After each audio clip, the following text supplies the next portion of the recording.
बेटा लिख लिया सबने? आगे बढ़ूं मैं? जल्दी जल्दी बता दो, चैट बॉक्स में बताइए क्या लिख लिया सबने। Yes yes yes, done done done done done. एक बच्चा कहता है 1 मिनट। अरे बेटा कितनी देर लगाओगे, साथ में लिख लिया करो ना। Done done done done done, yes sir yes sir, ठीक है। चलो फिर बच्चों अब शुरू करते हैं अपना इन्वेस्टमेंट अकाउंटिंग का चैप्टर। इन्वेस्टमेंट अकाउंटिंग का चैप्टर शुरू करने से पहले इसका इंपॉर्टेंस मैं आपको बता दूं कि एग्जाम में इसका क्या इंपॉर्टेंस है। जानते हो आप, एग्जाम में ये चैप्टर से 10 से 20 नंबर तक का क्वेश्चन आ सकता है। 10 से 20 नंबर तक का क्वेश्चन आ सकता है इस चैप्टर से। सर इतना इंपॉर्टेंट है? हां इतना इंपॉर्टेंट है, और हर अटेम्प्ट में क्वेश्चन आता है बच्चों, हर अटेम्प्ट में क्वेश्चन आता है। इसलिए इसको मैं मोस्ट इंपॉर्टेंट चैप्टर की लिस्ट में डालता हूं। जो आपके जितने भी मोस्ट इंपॉर्टेंट चैप्टर है ना, अगर उसकी लिस्ट बनाई जाए तो नंबर 1 पर मैं इन्वेस्टमेंट अकाउंटिंग रखता हूं।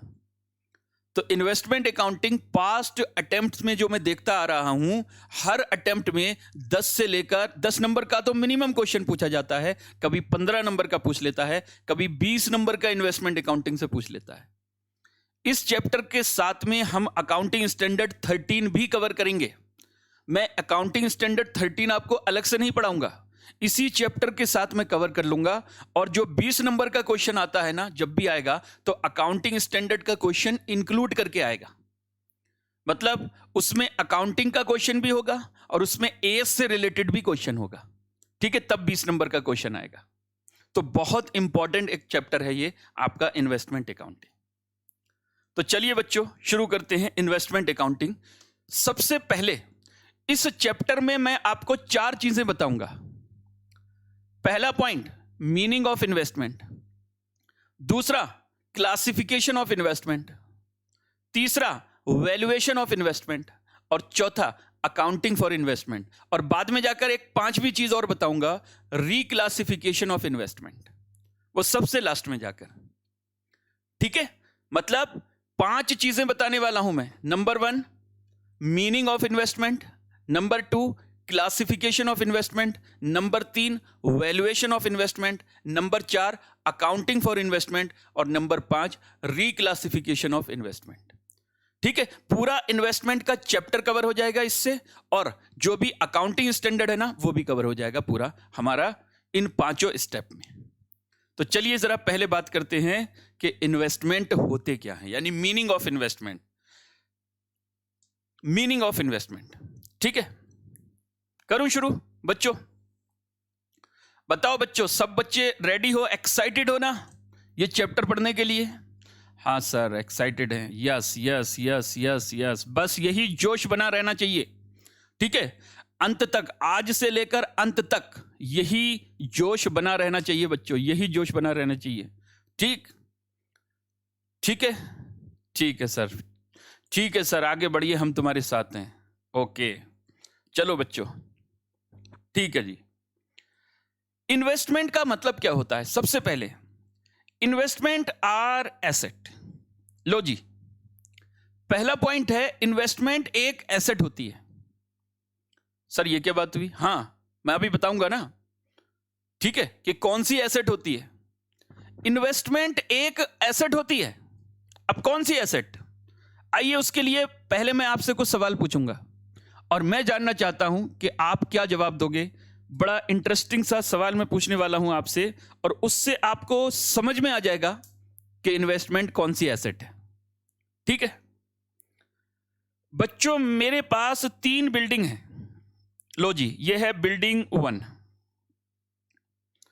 मेरे पास एक और बिल्डिंग है और ये है बिल्डिंग 2, और फिर मेरे पास एक और बिल्डिंग है और ये है बिल्डिंग 3। 3 बिल्डिंग है मेरे पास, ठीक है, 3 बिल्डिंग है। सर ये भी नोट करें? नहीं बेटा ये नोट नहीं करना, ये तो मैंने डब्बे वैसे ही बना दिए। ठीक है, एक बच्चा कह रहा सर आप तो अमीर इंसान हो, आपके पास 3-3 बिल्डिंग है। अरे बेटा बस सब ऊपर वाले का करम है, ठीक है, क्या अमीर हैं, कोई पैसे से अमीर थोड़ी ना होता है, ठीक है। तो बिल्डिंग 1, बिल्डिंग 2, बिल्डिंग 3, ये 3 बिल्डिंग है। अब एक एक करके मैं आपसे सवाल पूछूंगा और आप सवाल का जवाब दोगे। बच्चों ये बिल्डिंग 1 जो है ना, ये मैंने अपनी यहां रखा हुआ है हेल्ड फॉर सेल, या इसको पहले मैं लिखता हूं held for use. Held for use building 1 जो है वो मैंने हेल्ड फॉर यूज रखा हुआ है। बच्चों जरा बताओ ये मेरे लिए कौन सी एसेट होगी? ठीक है, हेल्ड फॉर यूज का मतलब है कि मैंने या तो प्रोडक्शन ऑफ गुड्स के लिए यूज कर रहा हूं, या सर्विस देने के लिए यूज कर रहा हूं, या एडमिनिस्ट्रेटिव पर्पस के लिए यूज कर रहा हूं। मतलब this building is held for production of goods और फॉर रेंडरिंग ऑफ सर्विसेज और फॉर एडमिनिस्ट्रेटिव पर्पस। तो बताओ बच्चों ये बिल्डिंग मेरे लिए कौन सी एसेट है? जल्दी से फटाफट मैं आपसे सवाल पूछ रहा हूं। बिल्डिंग मैंने यूज करने के लिए रखी, तो ये कौन सी एसेट है मेरे लिए? बच्चे कह रहे हैं fix the set, fix the set, fix the set, fix the set, fix the set, fix the set, PPE, PPE. हाँ बेटा पीपीई बोल सकते हो, ठीक है, टेंजिबल फिक्स द सेट को ही पीपीई बोला जाता है, ठीक है, बिल्कुल सही आपने बच्चों पहचाना, ये टेंजिबल फिक्स द सेट है। टेंजिबल फिक्स द सेट, इसको हम पीपीई भी बोलते हैं, मतलब प्रॉपर्टी प्लांट एंड इक्विपमेंट्स। बिल्कुल सही, जो भी एसेट आप बिजनेस में यूज करने के लिए रखते हो तो वो आपके लिए अगर टेंजिबल है तो वो पीपीई होता है, और इनटेंजिबल है मतलब तो वो इनटेंजिबल एसेट कहलाता है। समझे? ठीक है जी, ये पहला सवाल हो गया मेरा। दूसरा सवाल बच्चों, मेरे पास जो बिल्डिंग 1 है, जो बिल्डिंग 2 है, वो मैंने रखा हुआ है held for sale in ordinary course of business.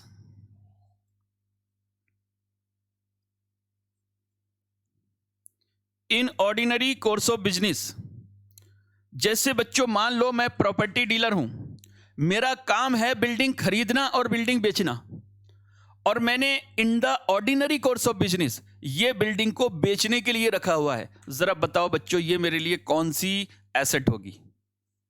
कौन सी एसेट होगी जल्दी बताइए। Stock, stock, stock, stock, inventory, inventory, stock, inventory, stock, stock, stock, stock. जी बेटा बिल्कुल सही, क्या बात है, तुम लोग तो इतने इंटेलिजेंट हो, सब बता रहे हो अपने आप।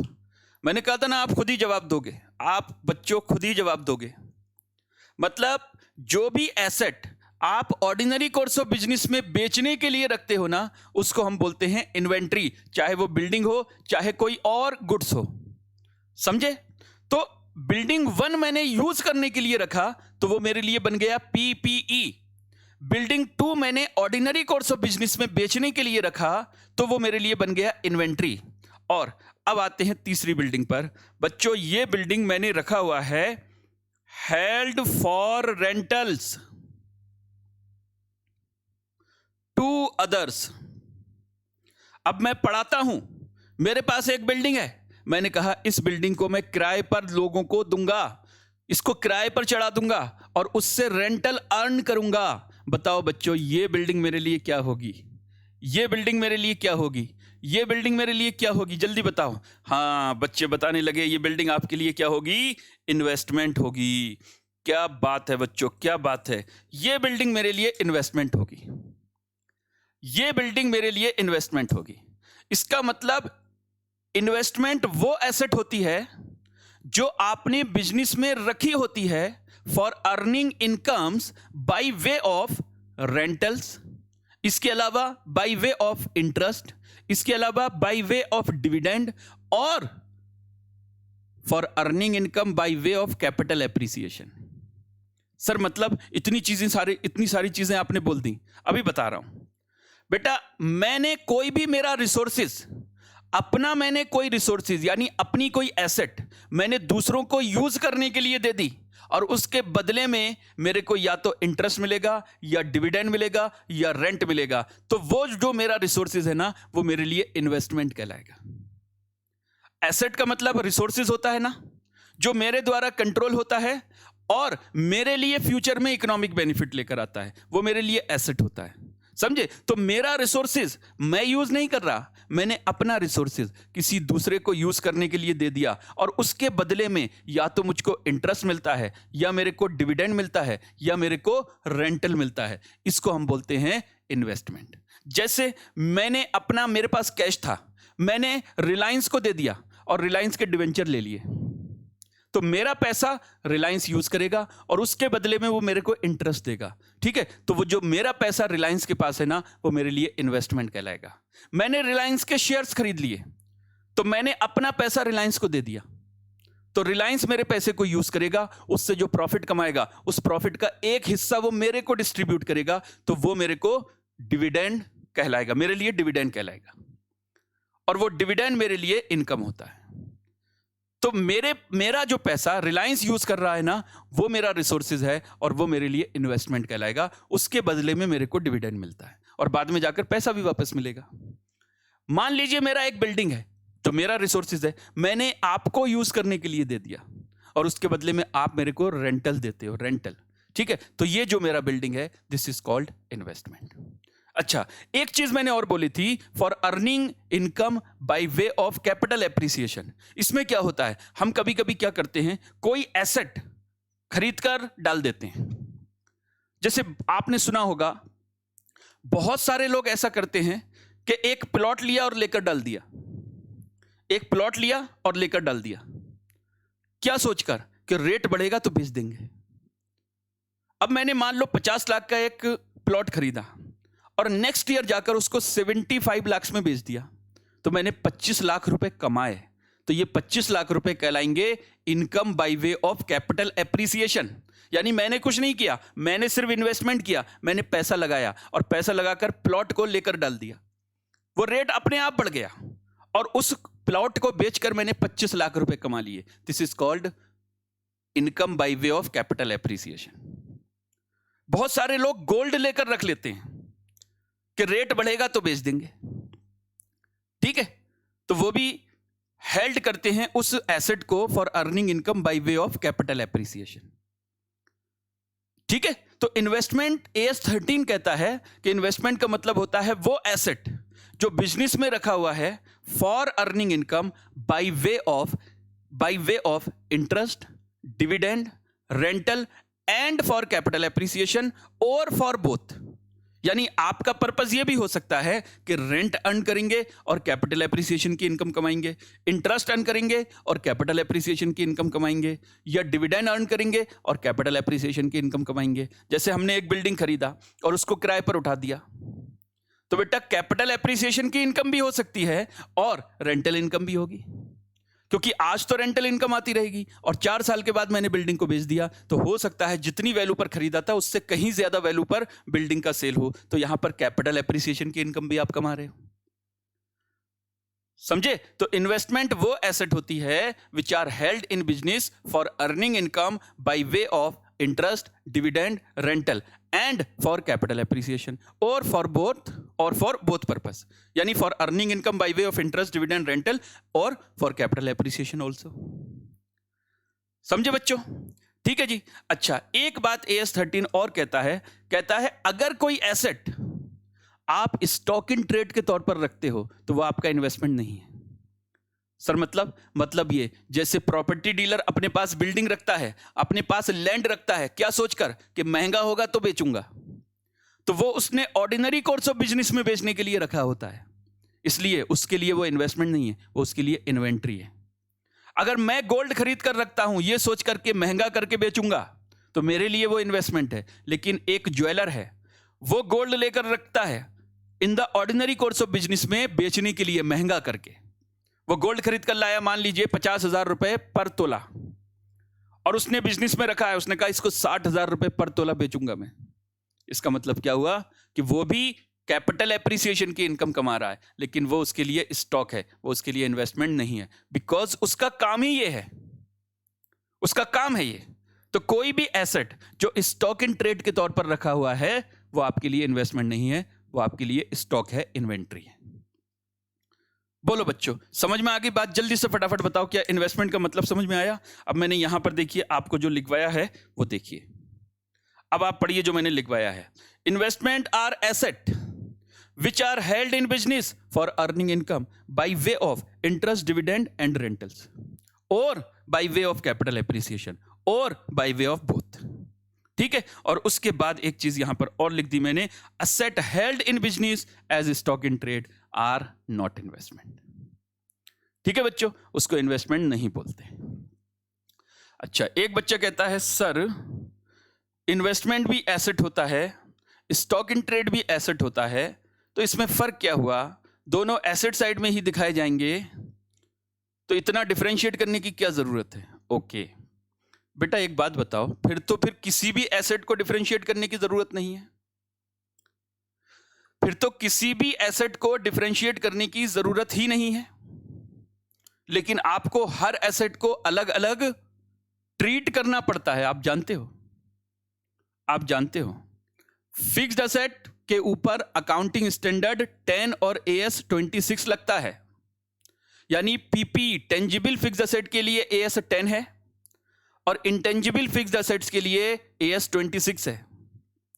इन्वेस्टमेंट की अकाउंटिंग के लिए AS 13 है, इन्वेंट्री के लिए AS 2 है। तो ये अलग अलग AS क्यों बने हुए हैं? क्योंकि हर एसेट के रिकॉग्निशन के, मेजरमेंट के, प्रेजेंटेशन के, डिस्क्लोजर के अलग अलग रूल्स हैं, अलग अलग प्रिंसिपल्स हैं। कोई एसेट का वैल्यूएशन किसी तरीके से होगा, कोई एसेट का वैल्यूएशन डिफरेंट तरीके से होगा। इसलिए यह आपको डिफरेंशिएट करना बहुत जरूरी है कि यह इन्वेस्टमेंट है या यह इन्वेंट्री है। इन्वेंट्री की वैल्यूएशन अलग से होती है, अलग तरीके से होती है। इन्वेस्टमेंट की वैल्यूएशन अलग तरीके से होती है। इन्वेस्टमेंट के ऊपर AS 13 लगता है और इन्वेंट्री के ऊपर AS 2 लगता है। समझ में आ गई बात? ठीक है बेटा, बताओ जल्दी फटाफट, यहां तक किसी को कोई डाउट तो नहीं? जल्दी से पहले मेरे को क्लियर करो सब लोग कि यहां तक किसी को कोई डाउट तो नहीं? इन्वेस्टमेंट के मीनिंग में किसी को कोई डाउट तो नहीं? No sir, no sir, no sir, no no no no. ठीक है बेटा, चलिए फिर मैं आगे बढ़ता हूं। आइए, अब दूसरा पॉइंट जो मैंने आपको लिखवाया वो था classification of investment. AS 13 investment को क्लासिफाई करता है एज करंट इन्वेस्टमेंट और non current investment. Current investment और non current investment. Current investment को हम शॉर्ट टर्म इन्वेस्टमेंट भी बोलते हैं और नॉन करंट इन्वेस्टमेंट को हम बच्चों परमानेंट इन्वेस्टमेंट भी बोलते हैं, लॉन्ग टर्म इन्वेस्टमेंट भी बोलते हैं। ठीक है, तो AS 13 तो बल्कि परमानेंट इन्वेस्टमेंट की बात करता है, वो तो लॉन्ग टर्म इन्वेस्टमेंट बोलता है, वो नॉन करंट बोलता भी नहीं है। ठीक है, वहां पर जो टर्मिनोलॉजी यूज हुआ है वो परमानेंट इन्वेस्टमेंट हुआ है। ठीक है, मैंने लिख दिया यहां पर नॉन करंट, मतलब जो इन्वेस्टमेंट करंट नहीं है वो नॉन करंट होते हैं। तो करंट इन्वेस्टमेंट और नॉन करंट इन्वेस्टमेंट। अब सवाल उठता है सर करंट इन्वेस्टमेंट कौन सा होता है और नॉन करंट इन्वेस्टमेंट कौन सा होता है? आइए जरा बात करते हैं, पहले करंट इन्वेस्टमेंट की बात करते हैं। बेटा, करंट इन्वेस्टमेंट बनने के लिए किसी भी एसेट को करंट इन्वेस्टमेंट बनने के लिए या किसी भी इन्वेस्टमेंट को करंट इन्वेस्टमेंट बनने के लिए दो शर्तों को पूरा करना पड़ता है। दो शर्तों को, कौन कौन सी दो शर्तें? पहले मैं दो शर्तें पढ़ देता हूं, उसके बाद में हम इसको समझाएंगे। ठीक है, current investment are those investment which are readily realizable and which are not intended to be held for more than 12 months। बेटा, ये दोनों शर्तें पूरी होनी चाहिए करंट इन्वेस्टमेंट बनने के लिए। पहली शर्त क्या है? Those investment which are readily realizable and which are not intended to be held for more than 12 months। अब सवाल उठता है सर रेडली रिलाइजेबल का मतलब क्या है? चलिए जरा आप ही से पूछ लेते हैं एक बार। बच्चों जरा बता दो रेडली रिलाइजेबल किसको बोलते हैं? बेटा कोई गूगल मत कर लेना, आप सीधा सीधा वैसे ही बताइए, आपके मन में जो आता हो। रेडली रिलाइजेबल का क्या मतलब है? देखिए दूसरी वाली में तो कंडीशन में तो कोई डाउट नहीं होगा किसी को। पहली वाली कंडीशन बताइए, रेडली रिलाइजेबल का क्या मतलब है? अच्छा, जिसको रियलाइज कर सकें इंस्टेंटली। ओके, इंस्टेंट रियलाइजेशन हो सके, इमीडिएटली रियलाइज हो सके। यस, इमीडिएटली रिलाइज हो सके, इमीडिएटली शेयर डिवेंचर्स को रेडली रिलाइजेबल बोलेंगे। अच्छा, एक बच्चा कहता है सर गोल्ड रेडली रिलाइजेबल हो सकता है। ओके जी बेटा, सही बता रहे हो आप लोग। देखो, रेडली रिलाइजेबल वो इन्वेस्टमेंट होते हैं which can be realized without any difficulty, बिना किसी परेशानी के, बिना किसी मुश्किल के जो इन्वेस्टमेंट रियलाइज हो जाएं, यानी आज सोचा और आज ही रियलाइज हो जाएं, तो समझ लीजिए वो रेडली रियलाइजेबल हैं। और जितने भी इन्वेस्टमेंट इन सिक्योरिटीज होते हैं ना, वो सब के सब रेडली रियलाइजेबल होते हैं। फिर सर कौन से इन्वेस्टमेंट ऐसे हैं जो रेडली रियलाइजेबल नहीं है? तो बेटा, investment in land and building, यानी प्रॉपर्टीज में जो इन्वेस्टमेंट होते हैं ना, वो रेडली रियलाइजेबल नहीं माने जाते। सर क्यों? बेटा, उसको रियलाइजेशन में टाइम लगता है। अभी आपने सोचा एकदम, और अभी नहीं बेच सकते उसको एकदम। हो सकता है कि सौदा आज ही हो जाए, लेकिन उसके रियलाइजेशन में टाइम लगेगा, आपको उसकी फॉर्मेलिटीज होने में टाइम लग जाता है। ऐसा नहीं होता कि बिल्डिंग को, लैंड को, प्लॉट को एकदम उठकर अभी बेच दोगे, थोड़ा टाइम लगता है। ठीक है, रेडली रियलाइजेबल का मतलब होता है अभी सोचा और अभी बेच सकते हो। ठीक है, और अभी सोचा अभी बेच सकते हो मतलब ये नहीं है कि रात के 12 बजे सोचा तो रात के 12 बजे बेचोगे। बेटा, उस वक्त मार्केट थोड़ी ना होता है, समझे? इसमें देखो, शेयर्स होते हैं, डिवेंचर होते हैं, म्यूचुअल फंड्स के यूनिट होते हैं, गवर्नमेंट सिक्योरिटी होती है, इवन गोल्ड होता है। जब चाहो तब बेच दो जाकर, उसको हम बोलते हैं रेडली रियलाइजेबल। समझे? तो वो इन्वेस्टमेंट जो रेडली रियलाइजेबल हो and which are intended not to be held for more than 12 month, यानी 12 महीने से ज्यादा रखने की आपकी इंटेंशन ना हो। तो दोनों शर्तें पूरी करेगा। अगर मान लीजिए कोई इन्वेस्टमेंट रेडली रियलाइजेबल नहीं है और आपकी इंटेंशन है कि 12 महीने के अंदर अंदर इसको बेच दोगे, बेटा वो करंट नहीं है।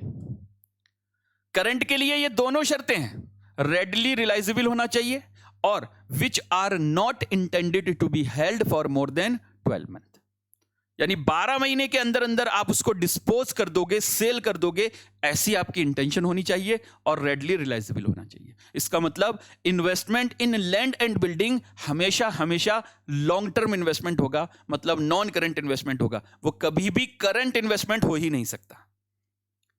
करंट इन्वेस्टमेंट वो हो ही नहीं सकता कभी भी।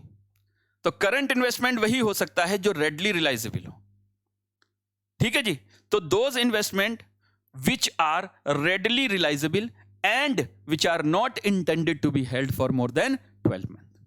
मैंने एक शेयर्स खरीदे आज और मुझे लगता है कि मैं 12 महीने के अंदर अंदर इसको डिस्पोज कर दूंगा, बेटा करंट है।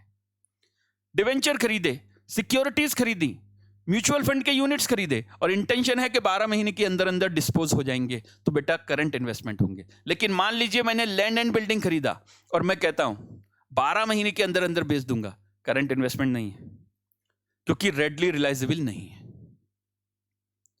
समझे? जो भी इन्वेस्टमेंट रेडली रियलाइजेबल होते हैं वही आपके करंट इन्वेस्टमेंट होंगे। अच्छा, तो नॉन करंट इन्वेस्टमेंट कौन से होते हैं? बेटा वो इन्वेस्टमेंट जिसमें मैनेजमेंट की इंटेंशन है to held them for a period more than 12 month, यानी which are intended to be held for a period more than 12 month. जिन इन्वेस्टमेंट की इंटेंशन आपकी होल्ड करने की 12 महीने से ज्यादा की है, उसको हम बोलते हैं long term investment, permanent investment या नॉन करंट इन्वेस्टमेंट। सर क्या इसमें रेडली रियलाइजेबल और नॉन रेडली रियलाइजेबल दोनों हो सकते हैं? यस, इसमें share, debenture, security, mutual fund के यूनिट, गोल्ड, लैंड बिल्डिंग, सब कुछ हो सकता है। ऐसा नहीं है कि अगर लैंड बिल्डिंग है वही लॉन्ग टर्म होगा। शेयर, डिवेंचर अगर आपकी इंटेंशन है कि उसे 12 महीने से ज्यादा के लिए, 12 महीने से ज्यादा के लिए 1 साल, 2 साल, 3 साल, 4 साल, 5 साल, 10 साल के लिए अगर आप रखने वाले हो, ठीक है, वो लॉन्ग टर्म इन्वेस्टमेंट होगा। समझ गए यहां तक? ठीक है। तो non current investment are those investment which are intended to be held for more than 12 month. ठीक है, it means non current investment में include both readily and non readily realisable. इसमें दोनों हो सकते हैं। करंट इन्वेस्टमेंट में सिर्फ रेडली रियलाइजेबल होंगे, लेकिन नॉन करंट इन्वेस्टमेंट में बच्चों नॉन रेडली रियलाइजेबल भी हो सकते हैं और रेडली रियलाइजेबल भी हो सकते हैं। समझ गए यहां तक? क्लासिफिकेशन में किसी को कोई डाउट तो नहीं? जल्दी से फटाफट बोलो, जल्दी फटाफट बोलिए। क्लासिफिकेशन में किसी को कोई डाउट तो नहीं? अच्छा, no sir, no sir, no sir. अच्छा, एक बच्चा कहता है सर क्या अगर हमने एक बार करंट कर लिया तो उसको नॉन करंट में क्लासिफाई कर सकते हैं? यस बेटा, कर सकते हो। अगर आज आपने इन्वेस्टमेंट को क्लासिफाई किया करंट इन्वेस्टमेंट, अगर आपको लगता है कि 12 महीने के अंदर अंदर बेच दोगे, उसके बाद 6-7 महीने के बाद जाकर आप उसको रिटेन करना चाहते हो, आप कहते हो अब मैं इसको 1 साल से ज्यादा के लिए रखना चाहता हूं, तो कोई बात नहीं है, आप उसको रिक्लासिफाई कर दीजिए from current to non current. और वो कैसे होगा वो हम बाद में बात करेंगे। मैंने कहा था ना कि 5वां स्टेप हमारा यही होगा, रिक्लासिफिकेशन ऑफ इन्वेस्टमेंट। तो उसमें करंट टू नॉन करंट भी हो सकता है और नॉन करंट टू करंट भी हो सकता है। ठीक है, वो हम पढ़ेंगे आगे। ठीक है बेटा, ठीक है। चलिए अब बात करते हैं बच्चों वैल्यूएशन ऑफ इन्वेस्टमेंट की। आइए, इन्वेस्टमेंट की वैल्यूएशन कैसे होती है बच्चों? वैल्यूएशन ऑफ इन्वेस्टमेंट के केस में देखो, पहले बता दूं, हर बैलेंस शीट डेट पर आपको अपने इन्वेस्टमेंट की वैल्यू करनी पड़ती है और उसे बैलेंस शीट में एसेट के तौर पर दिखाना पड़ता है। On each balance sheet date investment are valued as per the provision specified in AS 13। Accounting standard 13 में प्रोविजंस बताए गए हैं कि इन्वेस्टमेंट की वैल्यूएशन कैसे करनी है हर बैलेंस शीट डेट पर। समझे? तो हम दोनों की वैल्यूएशन देखेंगे, करंट इन्वेस्टमेंट की वैल्यूएशन कैसे होती है और नॉन करंट इन्वेस्टमेंट की वैल्यूएशन कैसे होती है, ये हम लोग समझेंगे। आइए पहले बात करते हैं जरा वैल्यूएशन रूल में करंट इन्वेस्टमेंट की। बेटा, करंट इन्वेस्टमेंट वो इन्वेस्टमेंट होते हैं जो 12 महीने के अंदर अंदर डिस्पोज हो जाएंगे, यानी बैलेंस शीट डेट से नियर फ्यूचर में ये इन्वेस्टमेंट डिस्पोज होने वाले हैं, यानी बिकने वाले हैं। और जो एसेट फ्यूचर में, नियर फ्यूचर में आप बेचने वाले हो, तो जानते हो उसकी वैल्यूएशन कैसे होती है, चाहे वो दुनिया की कोई भी एसेट हो। अगर वो नियर फ्यूचर में यानी विद इन 12 मंथ अगर बिकने वाली है तो उसकी वैल्यूएशन होती है कॉस्ट और market value whichever is lower। Cost और market value whichever is lower। जैसे आपने इन्वेंट्री में पढ़ा होगा, इन्वेंट्री की वैल्यूएशन होती है कॉस्ट और NRV whichever is lower। क्यों? क्योंकि NRV थोड़े दिन के बाद ही बिकने वाली, मतलब इन्वेंट्री थोड़े दिन के बाद ही बिकने वाली है। NRV का मतलब आप यहां पर मार्केट वैल्यू ही समझ लो अभी। ठीक है, वैसे मार्केट वैल्यू में से या सेलिंग प्राइस में से एक्सपेक्टेड कॉस्ट ऑफ सेल या एक्सपेक्टेड कॉस्ट ऑफ कंप्लीशन घटा देते हैं तो एनआरवी बचती है। यहां पर मैं फेयर वैल्यू बोल रहा हूं, फेयर वैल्यू मतलब मार्केट वैल्यू। तो AS 13 कहता है इन्वेस्टमेंट हमेशा, करंट इन्वेस्टमेंट हमेशा वैल्यू होंगे कॉस्ट और फेयर वैल्यू। फेयर वैल्यू मतलब market value whichever is lower, इन दोनों में से जो लोअर होगा। अगर मान लो बच्चों कॉस्ट है 10,000 और मार्केट वैल्यू है 15,000, तो आप उसे 10,000 पर वैल्यू करो। अगर मान लीजिए कॉस्ट है 10,000 और मार्केट वैल्यू है 8,000, तो आप उसे 8,000 पर वैल्यू करो। मतलब current investment are always valued at cost और market value whichever is lower. देखिए, current investment are valued at cost और market value whichever is lower. इन दोनों में से जो लोअर होगा उस पर वैल्यू कर दो। ठीक है, अच्छा अब एक बात जरा ध्यान से सुनना बच्चों, अगर इन्वेस्टमेंट, करंट इन्वेस्टमेंट आप कॉस्ट पर वैल्यू कर रहे हो तो कोई प्रॉब्लम नहीं है। 10,000 कॉस्ट थी और आप 10,000 पर ही वैल्यू कर रहे हो, इसका मतलब बुक में 10,000 पर दिख रहा होगा और वैल्यू भी उसको आपने 10,000 पर ही किया, इसका मतलब there is no change in value, तो there will be no profit no loss.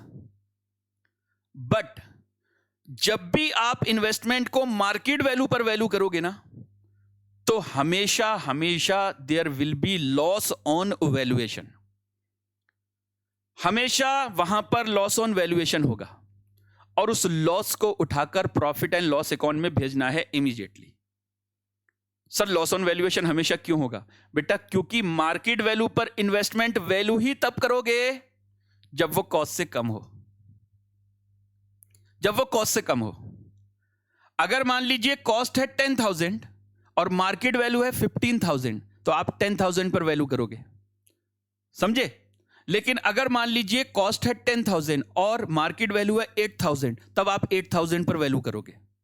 मतलब इन्वेस्टमेंट मार्केट वैल्यू पर वैल्यू ही तब होते हैं जब वो कॉस्ट से कम हो, और जब भी इन्वेस्टमेंट कॉस्ट से कम पर वैल्यू करोगे then there will be loss on valuation, और इस लॉस को immediately profit and loss account में ट्रांसफर कर दिया जाता है। समझे? तो ये मेरा पॉइंट देखिए, सेकंड मैंने आपको लिखवाया हुआ है। If investment are valued at market value, market value पर वैल्यू क्यों होंगे? बीइंग लोअर देन कॉस्ट, मतलब अगर मार्केट वैल्यू कॉस्ट से कम है तभी मार्केट वैल्यू पर वैल्यू होगा। Then there will be loss on valuation and such loss will be transfer to profit and loss account. Immediately उसको प्रॉफिट एंड लॉस अकाउंट में ट्रांसफर कर दीजिए। समझे? इसका एग्जाम्पल भी देखिए मैंने आपको लिखवाया है, जैसे कॉस्ट है, मार्केट वैल्यू है, वैल्यूएशन है और फिर लॉस ऑन वैल्यूएशन है।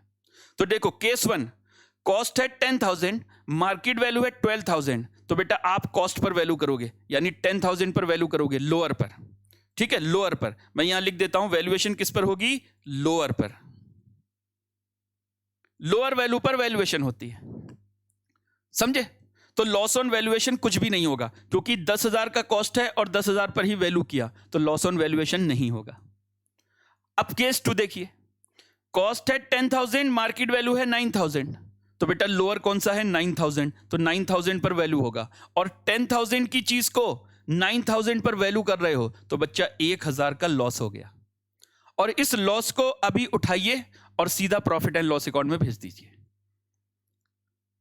तो यहां पर एक बात हमें याद कर लेनी चाहिए कि whenever investment are valued at market value, then there will be loss on valuation and such loss on valuation will immediately be transferred to profit and loss account। समझे? इमीडिएटली उठाइए और P&L अकाउंट में भेज दीजिए। अच्छा, अब सवाल उठता है, सर ऐसा क्यों करते हैं? भाई एक बात बताओ, 10,000 रुपए आपका कॉस्ट था, 12,000 में बिकने वाला है, तो आपको 2,000 प्रॉफिट होने वाला है ना फ्यूचर में? आपको 2,000 का प्रॉफिट होने वाला है फ्यूचर में। 10 की चीज 12 में सेल होने वाली है, इसका मतलब 2,000 का आपको प्रॉफिट होने वाला है। लेकिन आपने उस 2,000 के प्रॉफिट को इग्नोर करके 10,000 पर ही वैल्यू किया और no profit no loss recognise किया। लेकिन यहां पर अगर देखें तो 10,000 का कॉस्ट 9,000 में बिकने वाला है, तो बच्चों आपने 9,000 पर वैल्यू किया, और जो 1,000 का लॉस होने वाला है, अभी लॉस हुआ नहीं, लॉस होने वाला है बेटा, 9,000 रुपए का फ्यूचर में बिकेगा, अभी ये बिका नहीं है, सेल होगा फ्यूचर में। हो सकता है फ्यूचर में जाकर रेट चेंज भी हो जाए, रेट बढ़ जाए, तब तो लॉस नहीं होगा। लेकिन अभी आज आपको लग रहा है कि लॉस होने वाला है, अभी लॉस हुआ नहीं है, लेकिन होने वाला लॉस आपने रिकॉग्नाइज कर लिया, देखिए 1,000, जबकि होने वाला प्रॉफिट आपने इग्नोर कर दिया। ऐसा क्यों किया बेटा? इस कॉन्सेप्ट को बोलते हैं कॉन्सेप्ट ऑफ कंजर्वेटिज्म या कॉन्सेप्ट ऑफ प्रूडेंस। आपने सुना होगा कॉन्सेप्ट ऑफ कंजर्वेटिज्म या कॉन्सेप्ट ऑफ प्रूडेंस, जो कहता है कि all expected losses should be taken into account immediately, but all expected profit will be ignored unless they are realized। समझे? यानी प्रूडेंस कॉन्सेप्ट या कॉन्सेप्ट ऑफ कंजर्वेटिज्म हमको क्या बोलता है? कहता है जितने भी एक्सपेक्टेड लॉसेस हैं उसको तो आज ही रिकॉग्नाइज कर लो, लेकिन एक्सपेक्टेड प्रॉफिट को तब तक रिकॉग्नाइज मत करो जब तक वो हो ना जाए। इसीलिए होने वाला प्रॉफिट तो हम इग्नोर कर देते हैं, लेकिन होने वाले लॉस को हम रिकॉग्नाइज कर लेते हैं इमीडिएटली। समझे? तो इस पॉइंट को भी देखिए मैंने यहां पर लिख दिया है। क्या लिख दिया है? ध्यान से देखो जरा। Valuation concept at cost or market value, whichever is lower, is based on concept of conservatism or prudence, which says that all expected losses should be taken into account immediately, but all expected profit should be ignored unless they are realized। यानी अगर cell हो गया तो भले ही cash नहीं मिला हो, लेकिन आप प्रॉफिट को रिकॉग्नाइज कर सकते हो एक्रूअल बेसिस पर। लेकिन अगर सेल ही नहीं हुआ और आपको लग रहा है कि प्रॉफिट हो सकता है, तो उसको रिकॉग्नाइज नहीं करेंगे। लेकिन हां, अगर आपको लगता है कि लॉस होने वाला है, अगर आपको फ्यूचर में लग रहा है कि लॉस होने वाला है, तो उस लॉस को आज ही रिकॉग्नाइज कर लेंगे। इसी को कंजर्वेटिव अप्रोच बोलते हैं, इसी को प्रूडेंस कॉन्सेप्ट बोलते हैं। ठीक है, अब मैं आपसे पूछना चाहता हूं बच्चों, एक बात बताओ, अगर मान लो एग्जाम में आप 100 नंबर का पेपर करके आए, आप 100 नंबर का पेपर करके आए, तो क्या आप पूरे 100 नंबर अपने जोड़ते हो घर पे आकर कि मेरे पूरे 100 नंबर आएंगे? बोलो, जोड़ते हो क्या?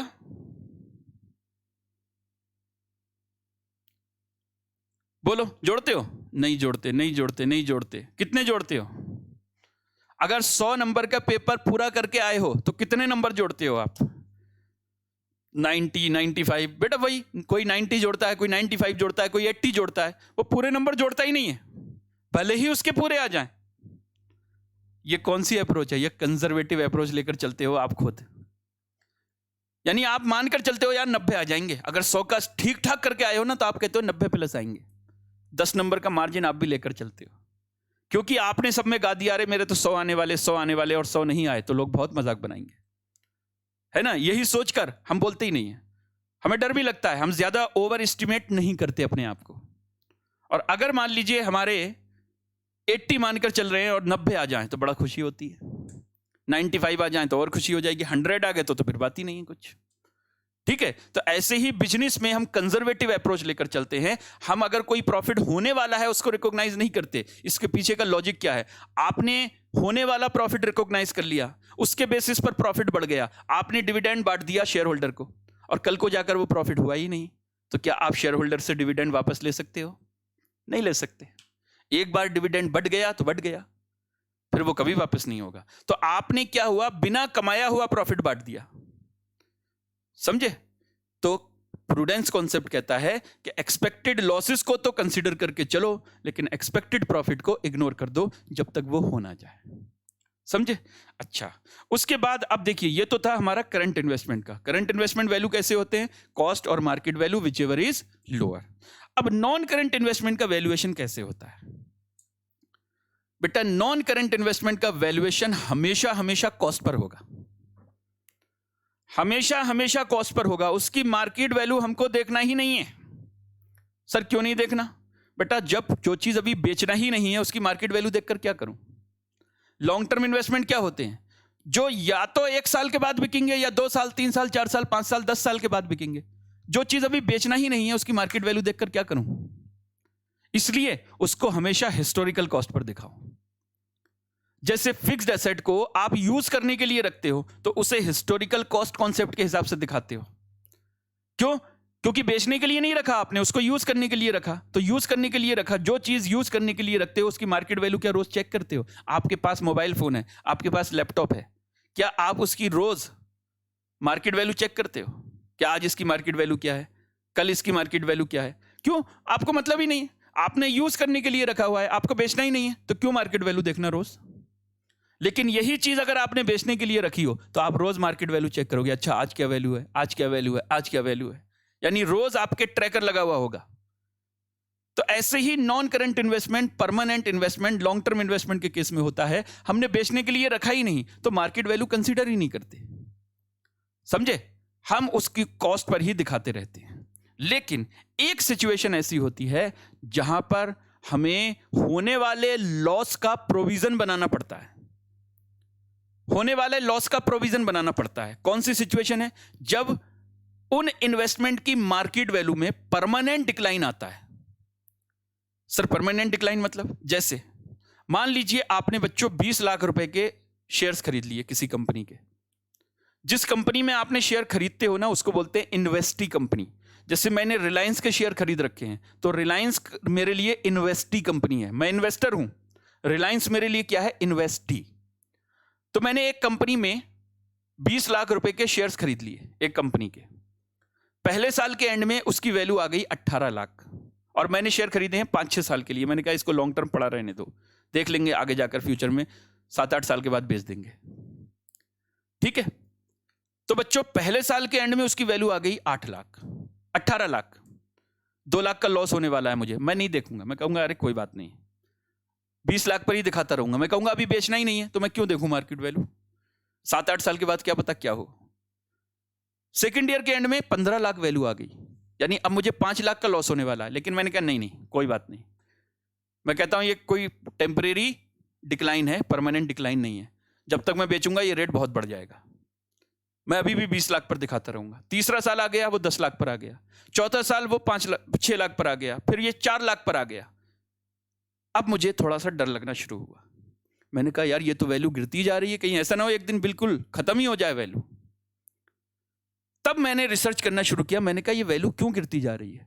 और जब मैंने इन्वेस्टी कंपनी के बारे में पढ़ना शुरू किया, रिसर्च करना शुरू किया, तो मुझे पता चला अरे ये कंपनी तो कंटिन्यूअस लॉसेस में जा रही है, ये कंपनी अपना मार्केट शेयर खो चुकी है और फ्यूचर में मुझे नहीं दिख रहा कि अब इस कंपनी में कोई उलटफेर हो सकता है। ठीक है, अब ये कंपनी की वैल्यू कभी भी नहीं बढ़ने वाली। अगर मैनेजमेंट को फील हो जाता है कि अब ये वैल्यू नहीं बढ़ने वाली, अब ये मेरा लॉस निश्चित है, इन दैट केस मैनेजमेंट उसको परमानेंट डिक्लाइन मानता है। और जितना आपको लॉस होने वाला है, जैसे 20 लाख की चीज 4 लाख पर आ गई तो 16 लाख का आपको लॉस होने वाला है, तो मैनेजमेंट उस 16 लाख के लॉस के लिए आज प्रोविजन बना लेता है, provision for expected loss in value of investment. ठीक है, और बैलेंस शीट में देखो कैसे दिखाता है, बैलेंस शीट में कुछ इस तरह दिखाता है।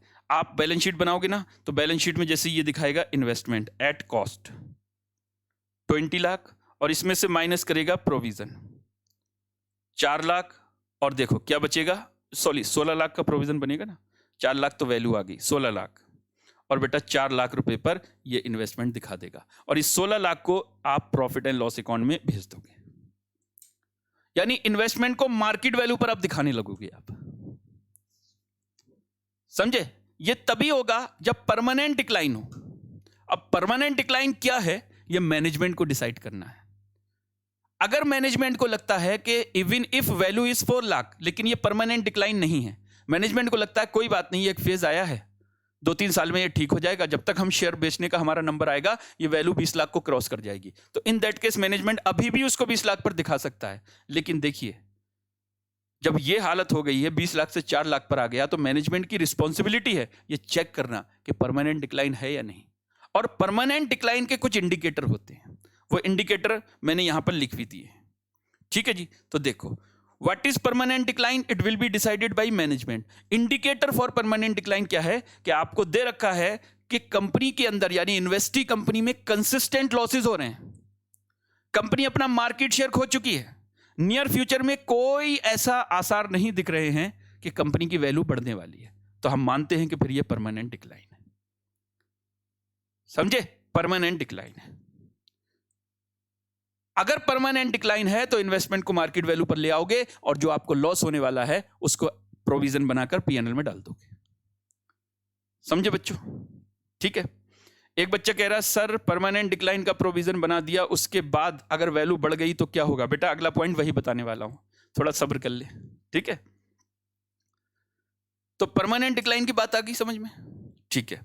अब बाद में जाकर थोड़े दिन के बाद, चलिए हमने परमानेंट डिक्लाइन के लिए प्रोविजन बना दिया, अब थोड़े दिन के बाद जाकर वैल्यू बढ़ना शुरू हो जाती है, तो क्या प्रोविजन को रिवर्स करेंगे जो हमने बनाया था? बेटा प्रोविजन को रिवर्स तभी करोगे जब मैनेजमेंट ये श्योर हो जाए कि ये जो इंक्रीमेंट हो रहा है ना, ये एप्रिसिएशन जो हो रहा है ये भी परमानेंट है, यानी अब वैल्यू गिरेगी नहीं, अब ये बढ़ती जाएगी। जैसे आपने प्रोविजन बनाने में देरी की थी, जब तक आप श्योर नहीं हो गए कि ये परमानेंट डिक्लाइन है, इसी तरीके से अगर एप्रिसिएशन होता है तो एप्रिसिएशन के केस में भी आपको पहले श्योर होना पड़ेगा, श्योर होना पड़ेगा कि ये परमानेंट एप्रिसिएशन है या ये टेम्परेरी एप्रिसिएशन है। जैसे टेम्परेरी डिक्लाइन के केस में हम कॉस्ट पर ही दिखाते रहते हैं, समझे, मार्केट वैल्यू पर नहीं दिखाते, कोई प्रोविजन नहीं बनाते। ऐसे ही टेम्परेरी इंक्रीमेंट के केस में, टेम्परेरी एप्रिसिएशन के केस में भी हम जल्दबाजी नहीं करते कि हम प्रोविजन रिवर्स कर दें। जब मैनेजमेंट वैल्यू बढ़ती जा रही बढ़ती जा रही बढ़ती जा रही और मैनेजमेंट को अब लगने लगा कि हां अब ये नहीं गिरेगी, श्योर हो जाता है मैनेजमेंट, मार्केट रिसर्च करता है, उससे पता चलता है मैनेजमेंट को कि अब वैल्यू नहीं गिरने वाली, इन दैट केस मैनेजमेंट जो प्रोविजन बना रखा था पहले उसको रिवर्स कर सकता है और इस इन्वेस्टमेंट को फिर से कॉस्ट पर दिखा सकता है, अगर उसको लग रहा है कि वैल्यू अब बढ़ती ही जाएगी, अब कम नहीं होगी। ठीक है, तो नेक्स्ट पॉइंट देखिए, मैंने आपको यही लिखवाया था, वो बच्चा उसी को देखकर ही बोलता होगा। देखिए, reversal of provision made for permanent decline.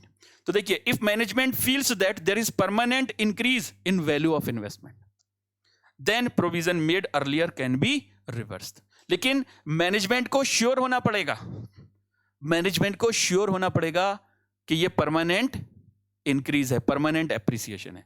जिस तरह टेम्परेरी डिक्लाइन के केस में प्रोविजन नहीं बनाते, उसी तरीके से टेम्परेरी एप्रिसिएशन के केस में उस प्रोविजन को रिवर्स नहीं करते।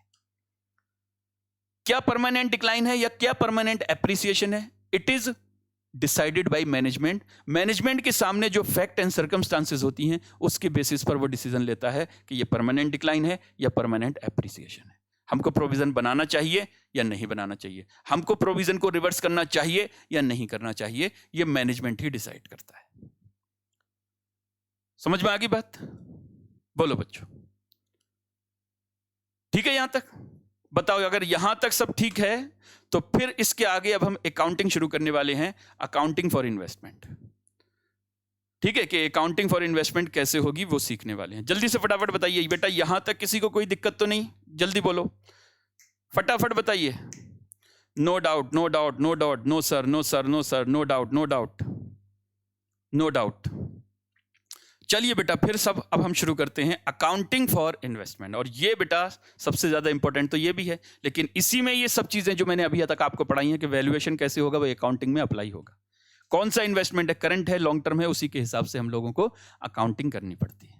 तो चलिए बच्चों, आइए शुरू करते हैं अकाउंटिंग फॉर इन्वेस्टमेंट।